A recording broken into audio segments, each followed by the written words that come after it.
శుక్లాం బ్రహ్మ విచారసార పరమామాద్యాం జగద్వ్యాపినీం వీణా పుస్తకధారిణీమపయదాం జాడ్యాంధకారాపహాం హస్తే స్ఫాటికమాలికాం విదదతీం పద్మాసనే సంస్థితాం వందే తాం పరమేశ్వరీం భగవతీం బుద్ధిప్రదాం శారదాం.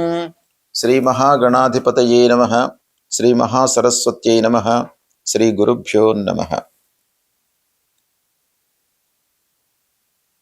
సంపూర్ణ సూర్యగ్రహణము అంటే ఖగ్రాస గ్రహణము ఈ సంవత్సరము పరాభవనామ సంవత్సరము ఆషాఢ కృష్ణ అమావాస్య బుధవారం 12/8/2026 రోజున సంభవిస్తున్నది. అయితే ఈ గ్రహణము ఆశ్లేష నక్షత్రం కర్కాటక రాశిలో సంభవిస్తుంది. ఈ గ్రహణం యొక్క ప్రాధాన్యత ఏంటంటే ఈ గ్రహణము అన్ని దేశాలలో కనబడుతుంది, కానీ మన భారతదేశంలో దృగ్గోచరం కావట్లేదు. అంటే మనకు కనబడదు. భారతదేశంలో కనబడదు గనక దీనికి సంబంధించినటువంటి అంటే మన హైందవ సాంప్రదాయం ప్రకారంగా మనము ఆచరించవలసినటువంటి కార్యక్రమాలు ఇవన్నీ కూడాను మనం చేయవలసినటువంటి అవసరం లేదు. అంటే గ్రహణ సమయంలో స్నానాలు కానివ్వండి, తర్వాత తర్పణాలు, శ్రాద్ధాదులు ఇవన్నీ కూడాను మనము గ్రహణ సమయంలో చేయడము, దానాలు ఇవ్వడము ఇవన్నీ కూడాను సహజంగా మన ధర్మశాస్త్రం ప్రకారంగా చెప్పబడి ఉంది. అయితే ఇవి మనకు దృగ్గోచరము గ్రహణము కాదు గనక, కనబడట్లేదు గనక ఇవన్నీ కూడాను సాంప్రదాయం ప్రకారంగా చెప్పినటువంటివి ఆచరించవలసినటువంటి అవసరం లేదు. అయితే ఈ గ్రహణము ఖగోళంలో అంటే యూనివర్సల్ టైం ఎప్పుడు సంభవిస్తుంది అనే విషయాన్ని గనక మనం చూసినట్టయితే 12 ఆగస్టు 2026 రోజున మధ్యాహ్నం 3:34 ప్రారంభమయ్యి సాయంత్రం 7:58 వరకు ఉంటుంది. అంటే ఇండియన్ స్టాండర్డ్ టైం ప్రకారంగా రాత్రి 9:04 నుండి అర్ధరాత్రి దాటిన తర్వాత 1:28 వరకు మొత్తం గ్రహణం ఉంది. అయితే ఇండియన్ టైం ప్రకారంగా రాత్రి సంభవిస్తుంది కనుక సూర్యగ్రహణము రాత్రి దృగ్గోచరం కాదు గనక మనకు కనబడదు ఈ గ్రహణము.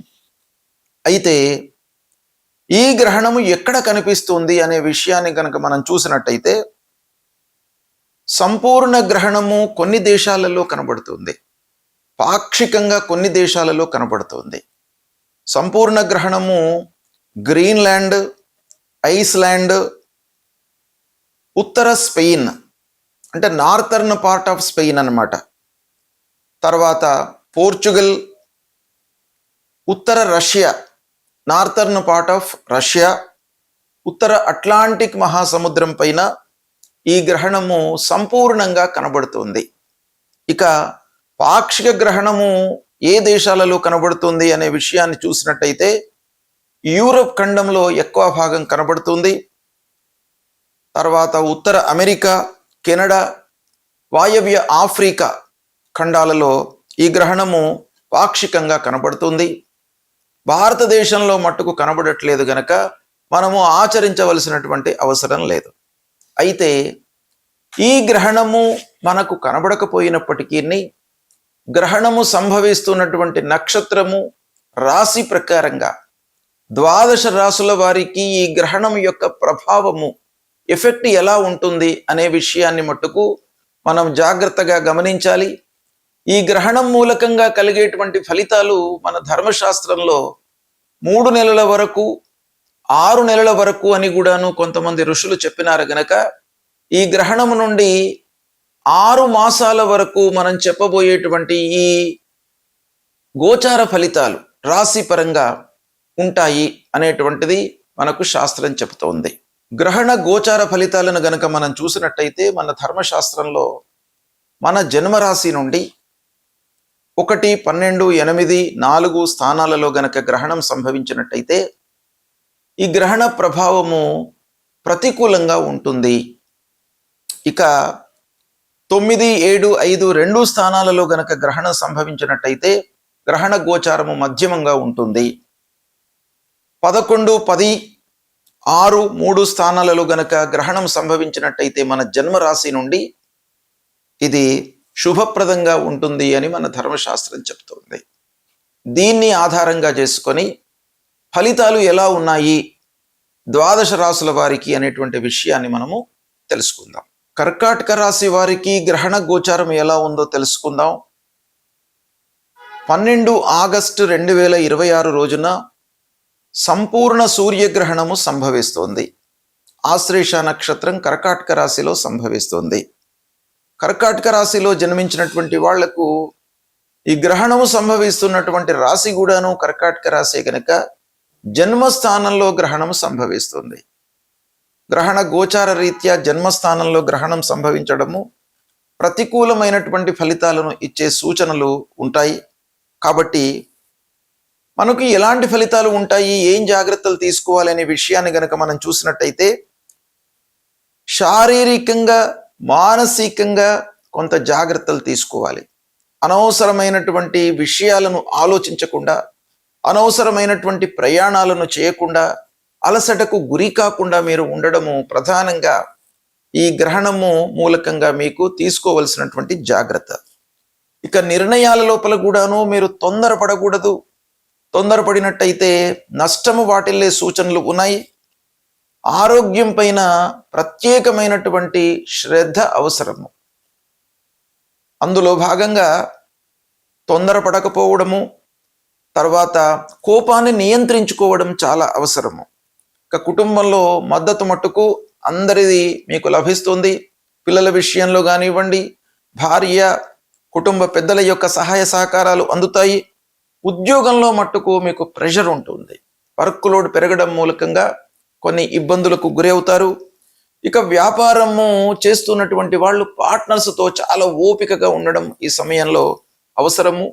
గ్రహణ గోచారము సాధారణంగా 6 మాసాల వరకు దీని యొక్క ప్రభావం ఉంటుంది.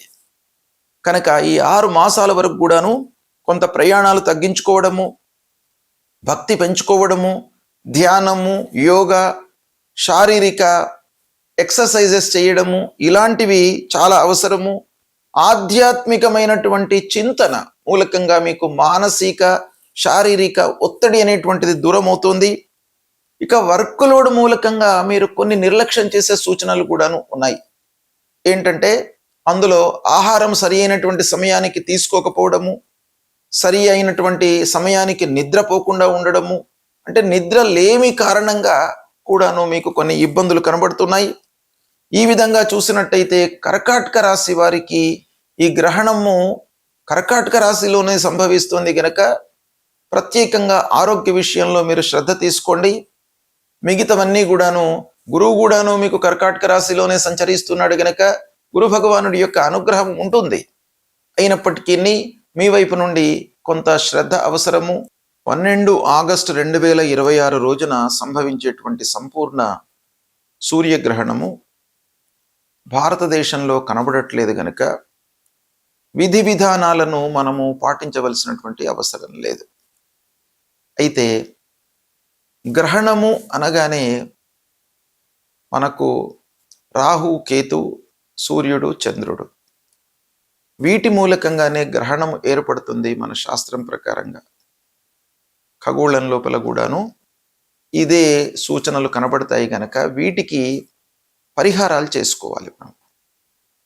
ఏంటి ముఖ్యంగా గ్రహణము అధమంగా ఉన్నటువంటి రాసులలో జన్మించినటువంటి వాళ్ళు, అంటే జన్మరాశి నుండి 1, 12, 8, 4 స్థానాలు అధమ స్థానాలుగా చెప్పబడినవి గనక ఈ అధమ స్థానాలలో గ్రహణం సంభవిస్తున్నటువంటి వాళ్ళు తప్పకుండా గ్రహణ శాంతి అంటే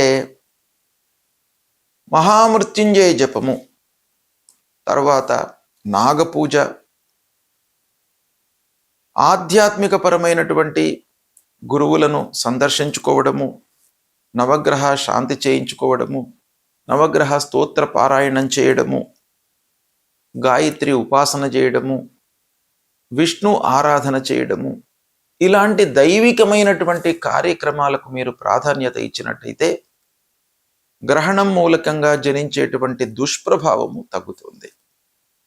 ముఖ్యంగా గ్రహణ పరిహారము ఏంటి అనంటే, గురూపదేశమైనటువంటి ఏవైనా కూడా మంత్రాలు ఉన్నట్టయితే మీరు వాటిని ఈ గ్రహణానంతరము మీరు ఉచ్చరించుకోవడము, లేదా పారాయణం చేయడము, జపించడము, ఇవి చేసినట్టయితే తప్పకుండా మీకు మంచి ఫలితాలు కలుగుతాయి. ముఖ్యంగా విష్ణు సహస్రనామ పారాయణం చేయండి, మృత్యుంజయ జపం చేసుకోండి. వీటి మూలకంగా గ్రహణము అనేటువంటి ఒక ఇబ్బంది మీకు మనసులో ఉండకుండా, తద్వారా ఏదో జరుగుతుంది అనేటువంటి ఒక భయానికి గురి కాకుండా ఉండడానికి ఇది చాలా ఉపయోగపడుతుంది. ఈ పరిహారాలను చేసుకోండి, సత్ఫలితాలను పొందుతారు. శుభం.